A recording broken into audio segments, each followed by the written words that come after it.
Assalamualaikum warahmatullahi wabarakatuh. Selamat pagi anak-anak kelas 7A dan kelas 7B.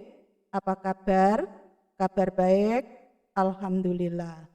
Nah, sebelum pelajaran dimulai, mari kita bersama-sama membaca basmalah. Bismillahirrahmanirrahim. Nah, pada pertemuan kali ini Ibu akan menyampaikan materi semester 2. Pada minggu yang lalu, anak-anak sudah Ibu beri tugas, yaitu untuk membaca dan memahami materi tentang perkembangan Islam pada masa Khulafaur Rasyidin. Anak-anak jangan lupa absen dan bukunya dibuka halaman 4. Nah, sekarang Bu Me akan menyampaikan materi perkembangan Islam pada masa Khulafaur Rasyidin, yaitu mengenai sejarah Khulafaur Rasyidin. Yang pertama yaitu pengertian Khulafaur Rasyidin. Khulafaur Rasyidin ini adalah merupakan gabungan dari dua kata, yaitu khulafa dan rasyidin. Menurut bahasa, khulafa adalah jamak dari kata khalifah yang artinya pengganti. Sedangkan ar-rasyidin adalah jamak dari ar-rasyid yang artinya mendapat petunjuk. Nah, maka Khulafaur Rasyidin ini artinya para pengganti yang mendapat petunjuk. Khulafaur Rasyidin ini memiliki pengertian para pengganti dan penerus kepemimpinan Islam setelah wafatnya Rasulullah Shallallahu Alaihi Wasallam.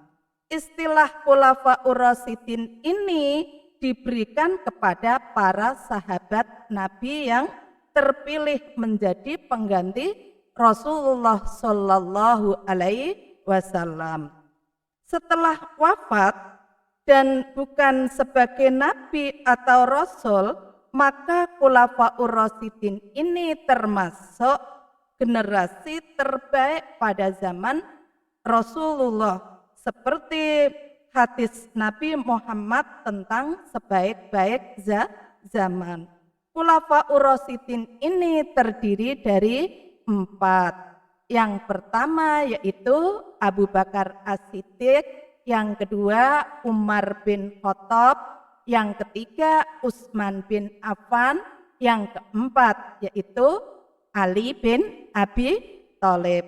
Nah, ini ada sebuah cerita setelah Nabi Muhammad Shallallahu Alaihi Wasallam wafat pada tanggal 12 Rabiul Awal tahun 11 Hijriah, bertepatan tanggal 8 Juni tahun 632 Masehi. Saat itu beliau berusia 63 tahun. Situasi di kalangan umat Islam sempat kacau. Hal ini disebabkan Nabi Muhammad Shallallahu Alaihi Wasallam tidak menunjuk calon penggantinya secara pasti. Dua kelompok yang paling merasa berhak untuk dicalonkan sebagai pengganti Nabi Muhammad Shallallahu Alaihi Wasallam yaitu adalah kaum Muhajirin dan kaum Ansor. Perbedaan pendapat antara dua kelompok tersebut akhirnya dapat diselesaikan secara damai setelah Umar bin Khattab mengemukakan pendapatnya. Selanjutnya Umar menegaskan bahwa yang paling berhak memegang pimpinan setelah Rasulullah Shallallahu Alaihi Wasallam adalah orang-orang muhajirin. Alasan tersebut yaitu dapat diterima kedua belah pihak. Akhirnya Umar bin Khattab membaiat Abu Bakar As-Siddiq menjadi khalifah dan diikuti oleh Sa'ad bin Abi Ubadah. Kemudian yang kedua yaitu profil Khulafaur Rasyidin. Untuk mengetahui lebih lanjut tentang sahabat Nabi Muhammad Sallallahu Alaihi Wasallam yang utama ini, maka kita perlu mempelajari adanya profil Khulafaur Rasyidin. Yang pertama yaitu adalah profilnya Abu Bakar As-Siddiq. Abu Bakar As-Siddiq ini lahir tahun 573 Masehi dari sebuah keluarga yang terhormat di Mekah. Abu Bakar adalah nama gelar yang diberikan masyarakat Muslim kepadanya. Nama aslinya yaitu bernama Abdullah bin Abi Quhafah. Ia mendapat gelar As-Siddiq setelah masuk Islam. Nama sebelum Muslim adalah bernama Abdul Ka'bah.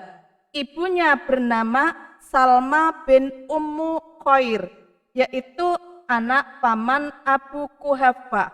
Sejak masa kanak-kanak, Abu Bakar As-Siddiq ini dikenal sebagai pribadi yang jujur, tulus, kuat, pemberani, rendah hati, pemaaf, dan juga dermawan. Sehingga masyarakat kota Mekah banyak yang menaruh hormat kepada Abu Bakar. Dalam hidupnya ia selalu berusaha berbuat yang terbaik, yaitu untuk menolong orang-orang miskin. Ada satu riwayat yang mengatakan bahwa sebelum masuk Islam, Abu Bakar memiliki kekayaan sebesar 40 dirham.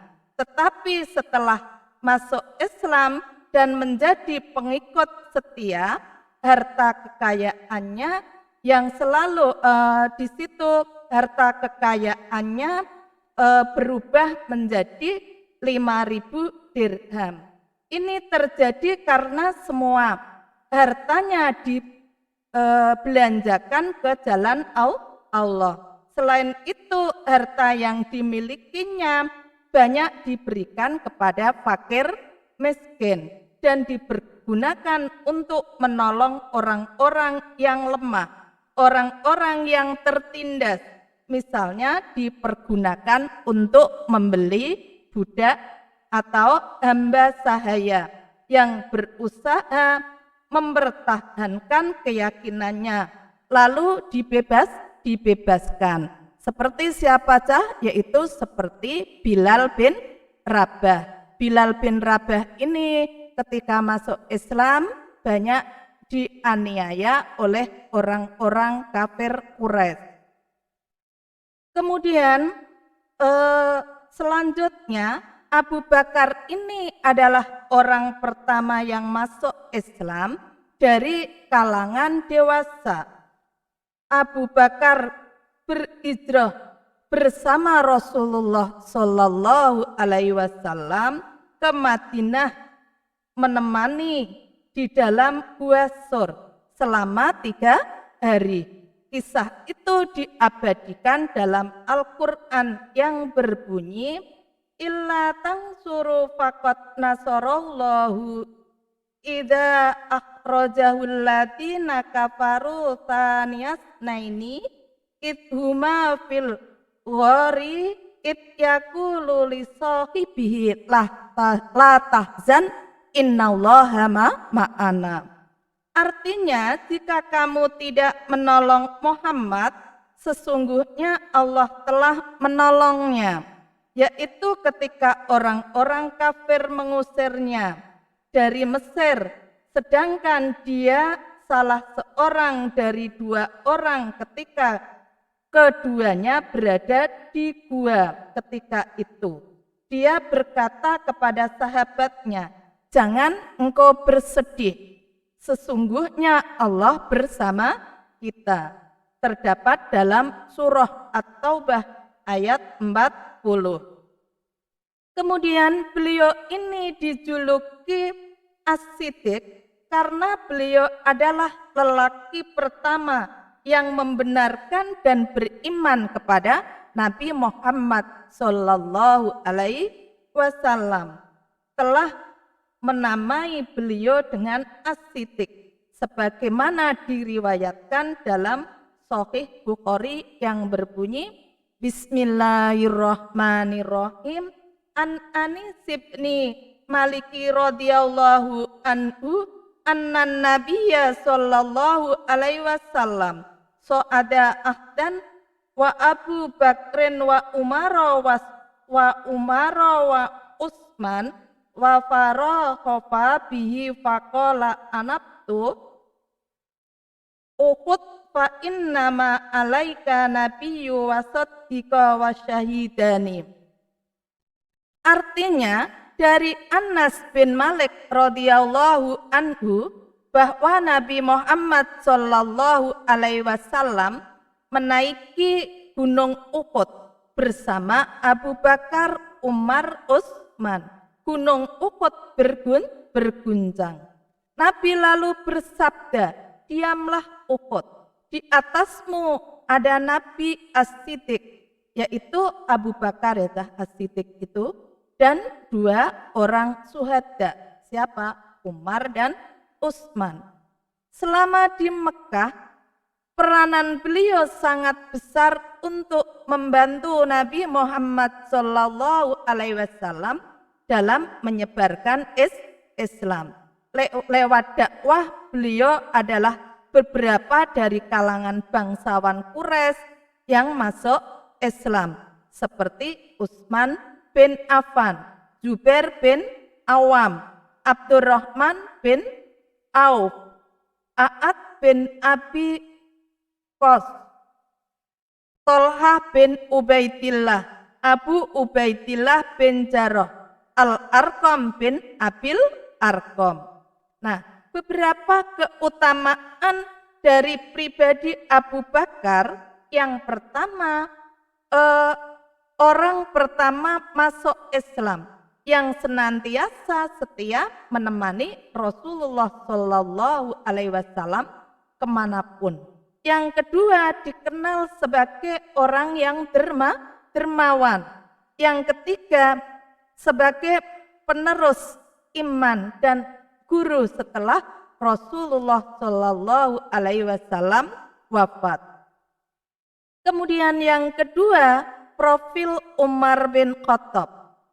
Umar bin Khattab lahir pada tahun 581 Masehi pada satu keluarga suku Quraisy.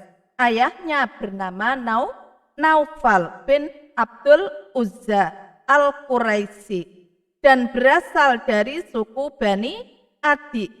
Sedangkan ibunya bernama Hantamah bin Asim bin Al-Mughirah bin Abdillah. Silsilahnya ini berhubungan dengan Rasulullah Shallallahu Alaihi Wasallam pada generasi ke-8, yaitu Fihr. Umar lahir dari keluarga bangsawan. Ia bisa membaca dan menulis, yang pada waktu itu merupakan suatu yang langka. Beliau memiliki fisik yang tinggi besar, memiliki karakter yang keras dan tegas, sehingga disegani dan dihormati oleh para penduduk Mekah. Beliau ini seorang pemberani dan sering menyelesaikan peperangan yang terjadi pada zaman jahiliyah.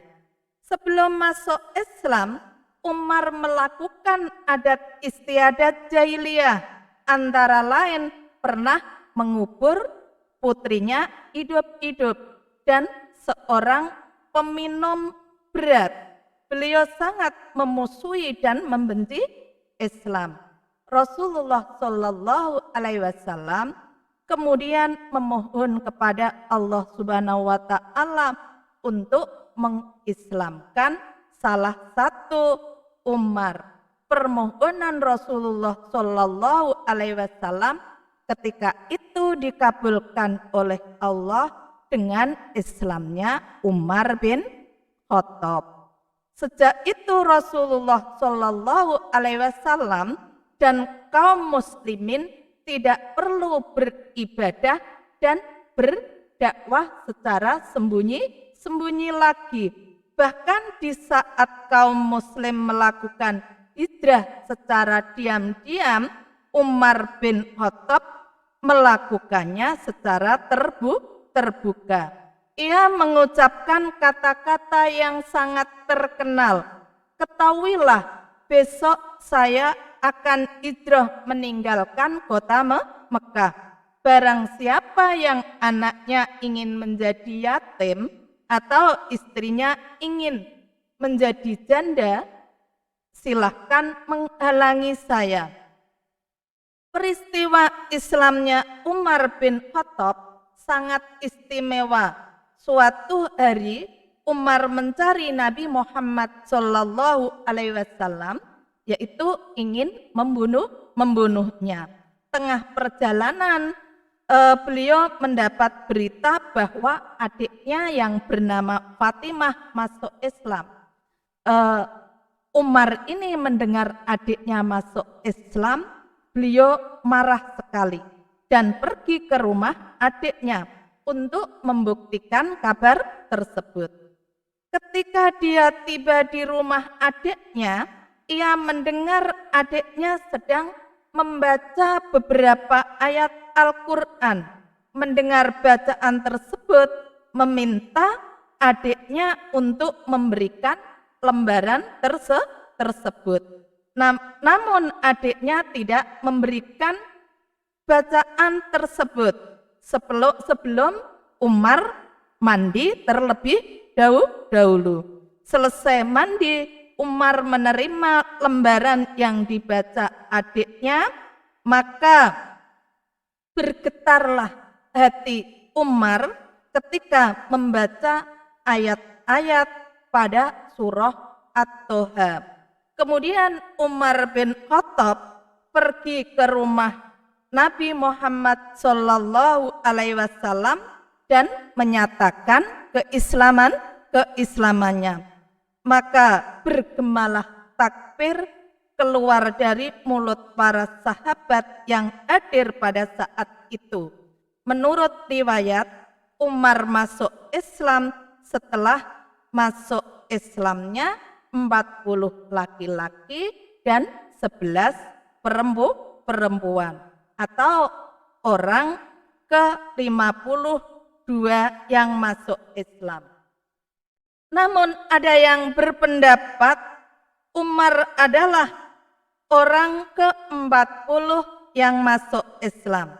Setelah masuk Islam, sikap keras kebencian terhadap Nabi Muhammad Shallallahu Alaihi Wasallam dan umat Islam berubah menjadi lemah lembut dan tumbuh kecintaan terhadap Nabi Muhammad Shallallahu Alaihi Wasallam.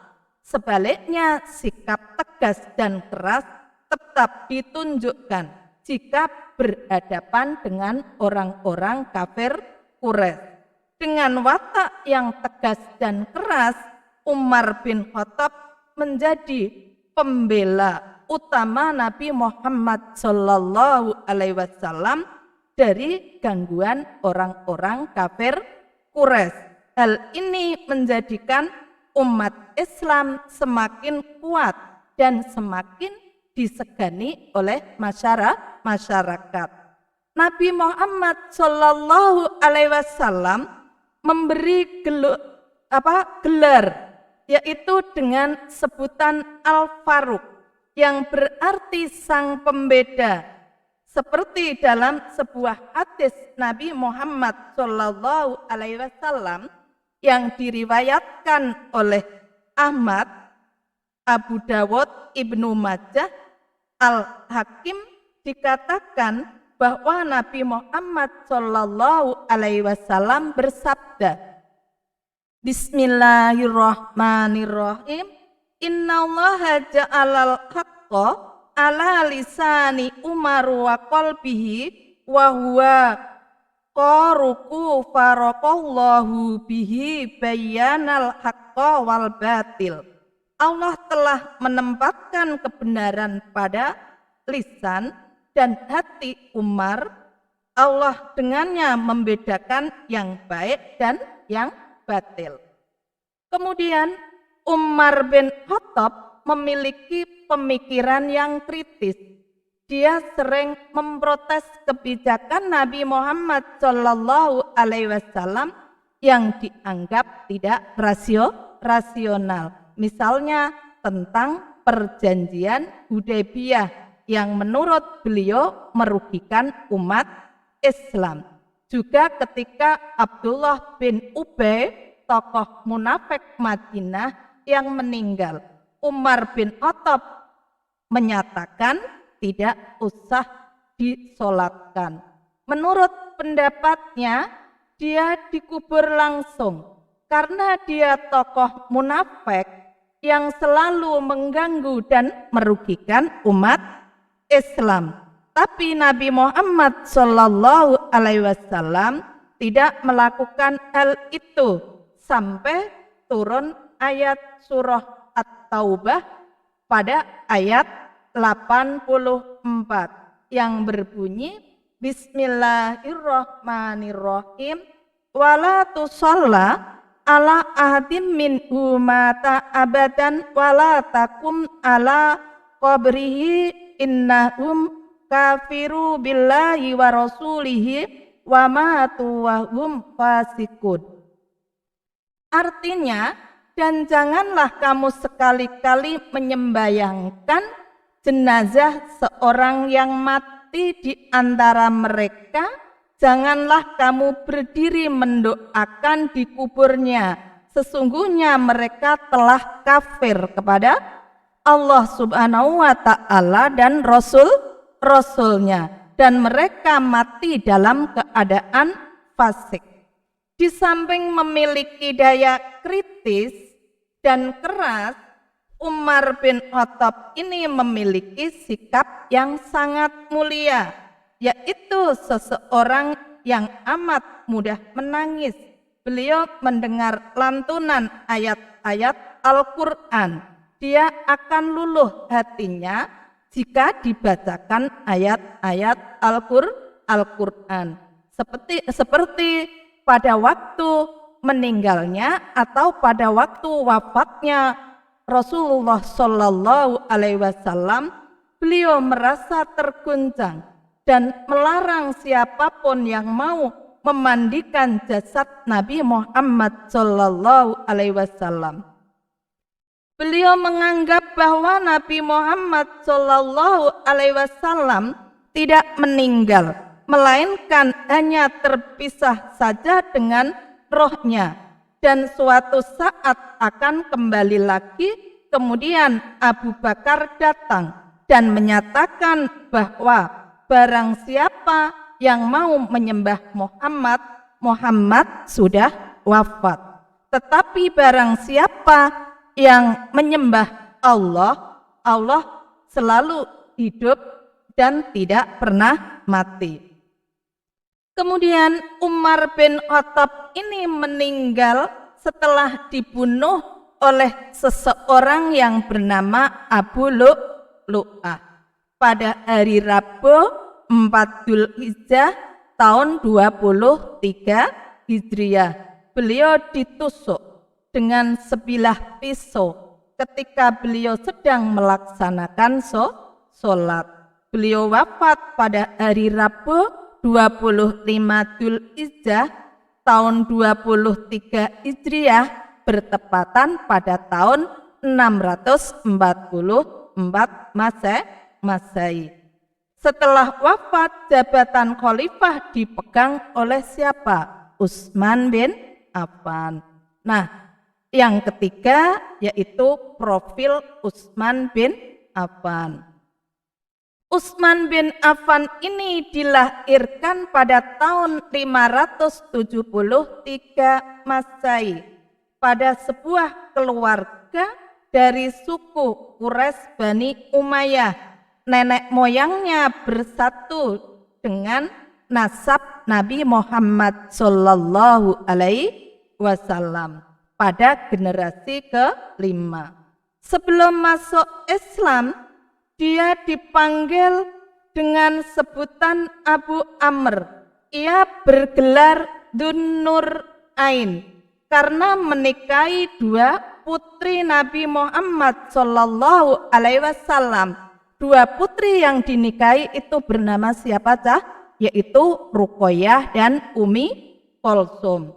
Ayahnya bernama Affan, ibunya yaitu bernama Arwa.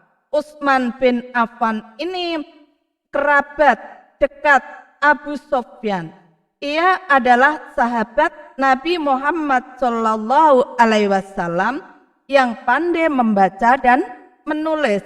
Karena sejak kecil beliau ini dikenal sebagai anak yang cerdas dan jujur, sehingga ketika dewasa merupakan salah seorang yang berpengaruh di Jazirah Arab.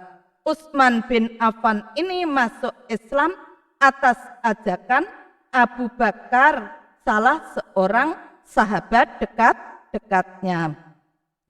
Kemudian ada satu riwayat yang menceritakan tentang keislaman. Suatu malam ia bermimpi dibangunkan oleh seorang yang memanggilnya. Bangunlah, engkau tiduran saja. Sementara Ahmad sedang sibuk berdakwah di Mekah. Setelah terbangun, beliau ini termenung. Kemudian menemui Nabi Muhammad Sallallahu Alaihi Wasallam dan menyatakan keislamannya. Setelah pamannya yang bernama Hakam mendengar ia masuk Islam, dia telah memiliki tekad yang kuat untuk bertahan pada agama Islam. Kekerasan yang diterimanya tidak dirasakan, bahkan imannya semakin kuat. Selama masa mudanya, beliau ini terkenal sebagai seorang pemuda yang jujur dan baik hati, dan kerendahan hati yang dimiliki dijadikan sebagai modal dalam kegiatan berdagang, sehingga banyak orang terkesan dari kesederhanaan dan kejujurannya tersebut. Dampaknya adalah keuntungan yang diperoleh semakin besar dan ia menjadi orang yang kaya di kota Mekah pada waktu itu. Kepribadian ini terbawa hingga beliau masuk Islam. Setelah masuk Islam, kekayaan beliau ini digunakan sebagai modal perjuangan dalam menegakkan ajaran Islam, baik ketika di Mekah maupun di Madinah. Selama tinggal di Madinah, seluruh hidupnya diabadikan untuk kepentingan dan perjuangan Islam. Seluruh harta kekayaannya dipergunakan untuk kepentingan umat Islam dalam hal kedermawanan. Utsman bin Affan menempati posisi kedua setelah Abu Bakar As-Siddiq. Ketika Nabi Muhammad Shallallahu Alaihi Wasallam merencanakan menggali mata air untuk kepentingan umat Islam di Madinah, beliau ini mengeluarkan hartanya sejumlah 20 dirham. Begitu pula ketika Nabi Muhammad Shallallahu Alaihi Wasallam ingin membeli sebidang tanah untuk kepentingan pembangunan masjid yang kemudian dikenal dengan Masjid Nabawi. Beliau juga segera menyumbangkan hartanya.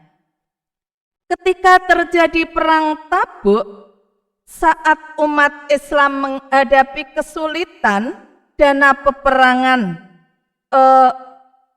Utsman bin Affan juga menyumbangkan hartanya sekitar 10.000 dirham dinar dengan tunai dan 1.000 ekor unta untuk kepentingan pasukan perang Tabuk.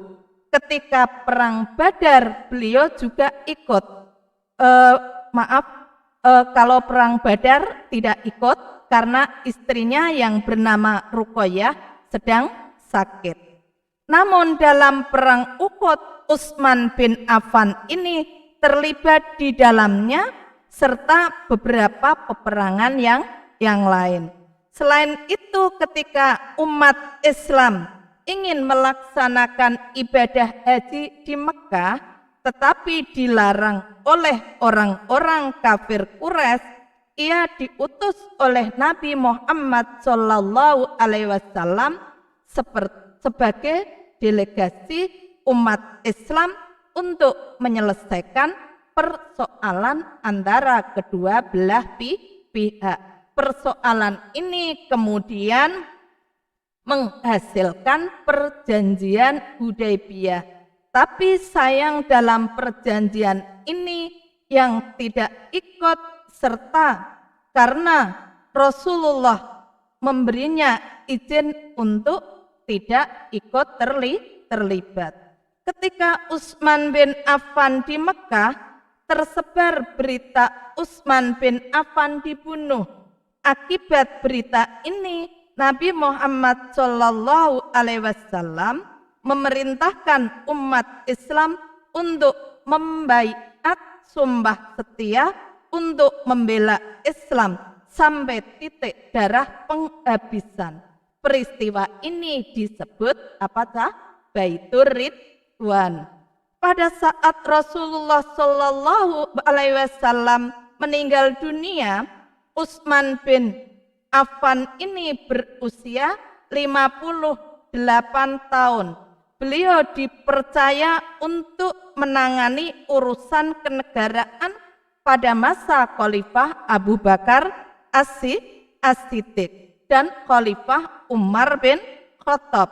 Setelah Umar meninggal, Utsman bin Affan ini diangkat sebagai khalifah. Usia berapa Yaitu usia 70 tahun.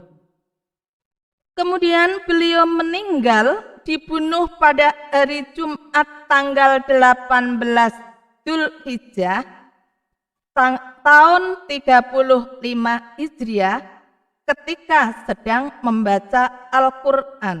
Nah, Utsman ini wafat pada usia 82 tahun. Kemudian selanjutnya yang keempat yaitu profil Ali bin Abi Thalib.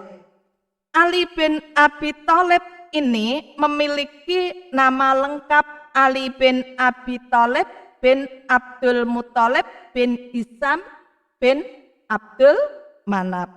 Ibunya bernama Fatimah binti As'ad bin Hashim bin Abdul Manaf.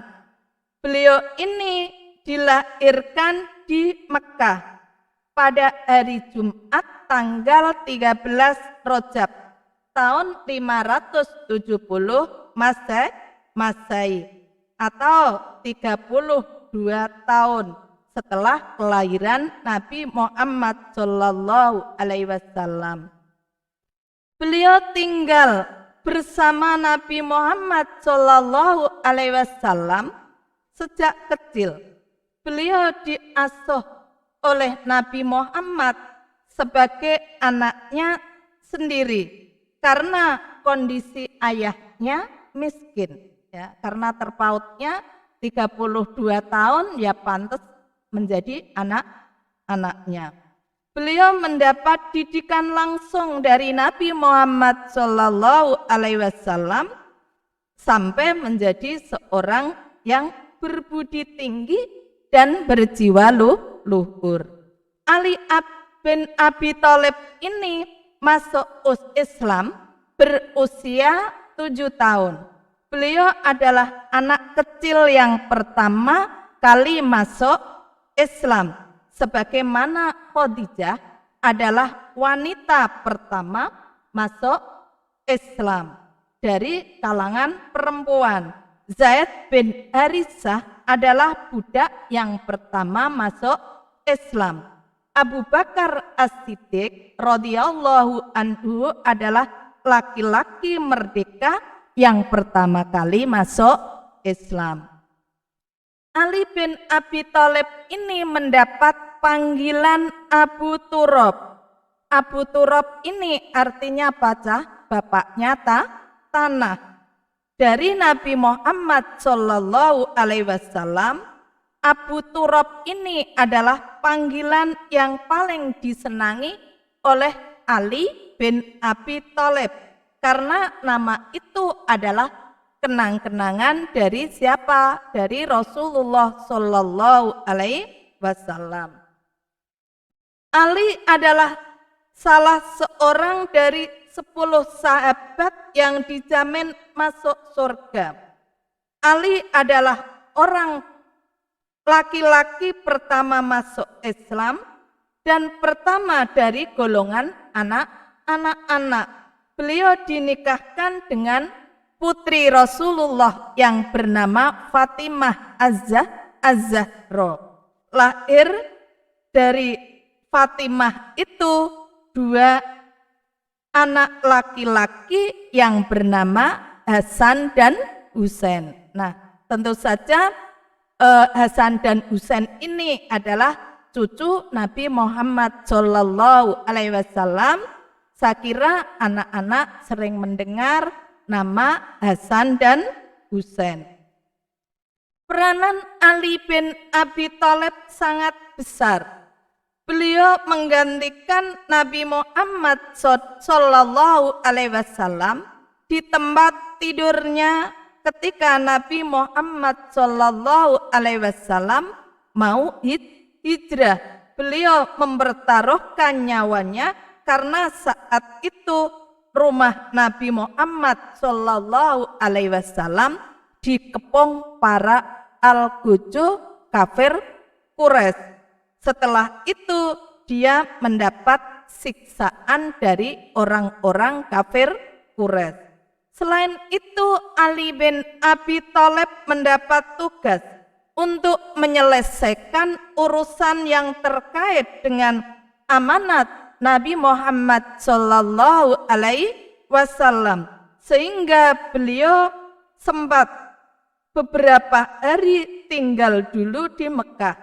Setelah urusan selesai, beliau menyusul Nabi Muhammad Shallallahu Alaihi Wasallam ke Madinah. Beliau berjalan kaki menuju Madinah. Kemudian beliau ketemu dengan Nabi Muhammad Shallallahu Alaihi Wasallam di Kuba. Sikap pemberani dan petarung sejati yang dibuktikan di beberapa peperangan yang diikutinya. Pada perang Badar, beliau melakukan duel 1 lawan 1 dengan orang kafir Quraisy.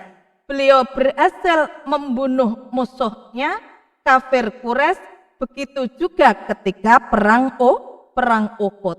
Beliau merupakan salah satu petarung yang berhadapan dengan perwakilan kaum Quraisy.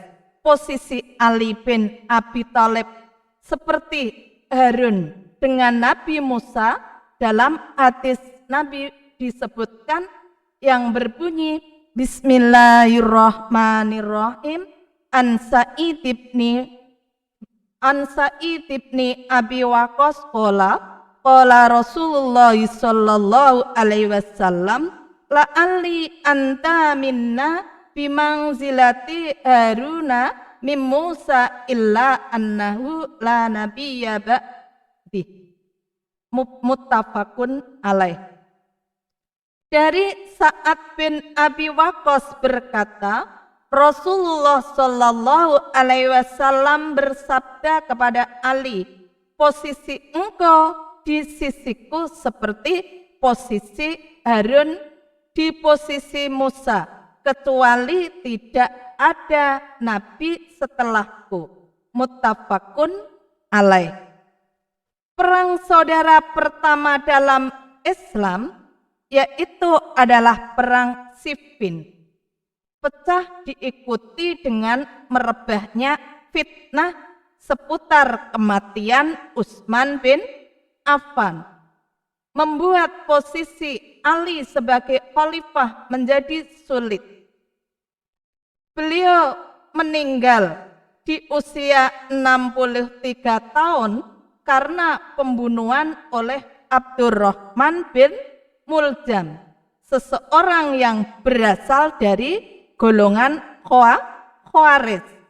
Golongan Khawarij ini adalah golongan yang membangkang dari barisan Ali bin Abi Thalib. Saat mengimami sholat subuh di Masjid Kufah pada tanggal 19 Ramadan, Ali menghembuskan nafas terakhirnya pada tanggal 21 Ramadan tahun 40 Hijriah. Beliau ini berusia 64 tahun. Ali bin Abi Thalib ini dimakamkan secara rahasia di Najaf. Bahkan ada beberapa riwayat yang menyatakan bahwa Ali bin Abi Thalib ini dimakamkan di tempat yang lain. Nah, saya kira pada live kali ini Ibu cukupkan sekian. Untuk minggu depan Bu Mei lanjutkan lagi, walaupun dalam pembelajaran daring atau kamu semuanya di rumah, tetap semangat dan jaga kesehatan. Mari kita tutup dengan bacaan hamdalah bersama-sama. Alhamdulillahirabbil alamin, wabillahi taufik wal hidayah.